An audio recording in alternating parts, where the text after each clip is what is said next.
Hello बच्चों, हमारे सामने एक सवाल है। ऐसे दो ऊर्जा स्रोतों के नाम लिखिए जिन्हें आप समाप्य मानते हैं। अपने चयन के लिए तर्क दीजिए। तो आइए हम अपने इस प्रश्न की मुख्य अवधारणा को समझते हैं। मुख्य अवधारणा। सबसे पहले हम समाप्य ऊर्जा स्रोत के बारे में समझते हैं।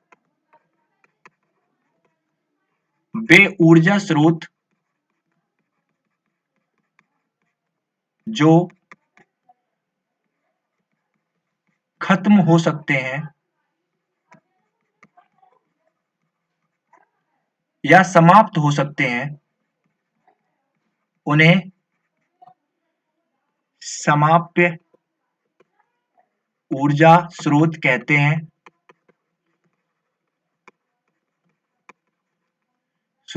हैं। जैसे कोयला, पेट्रोलियम पदार्थ।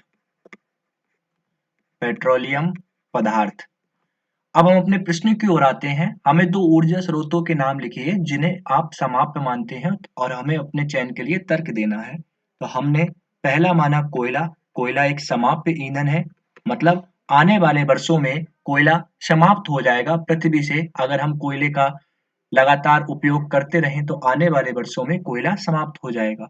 अब कोयला समाप्त ईंधन क्यों है? क्योंकि सबसे पहले हम देखते हैं, कोयला एक जीवाश्म ईंधन है। जीवाश्म ईंधन है। जीवाश्म ईंधन का तात्पर्य क्या है? ये पेड़ पौधे, जीव जंतुओं, पेड़ पौधे,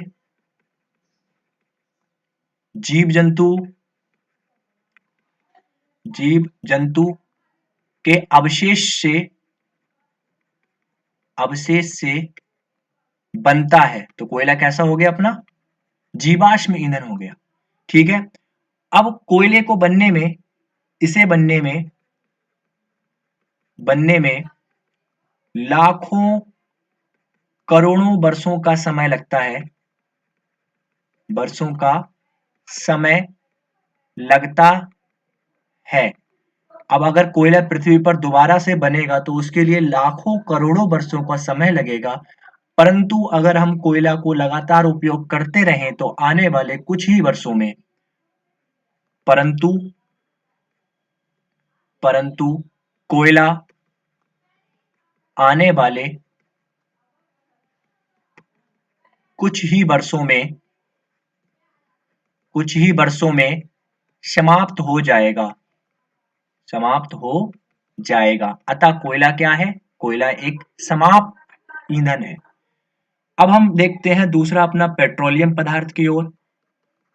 पेट्रोलियम पदार्थ भी हमारा जीवाश्म ईंधन है।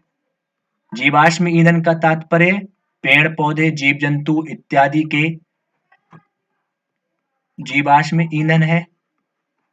मतलब ये पेड़ पौधे, जीव जंतुओं के अवशेष से प्राप्त होता है।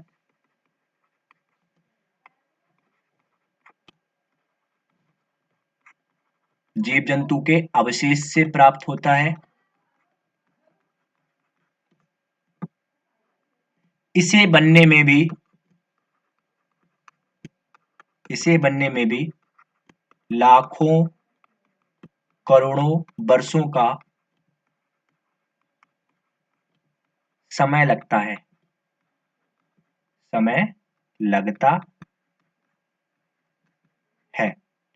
ठीक है। और हाल के वर्षों में अगर हम पेट्रोलियम पदार्थों को उपयोग करते रहें तो आने वाले वर्षों में पेट्रोलियम खत्म हो जाएगा।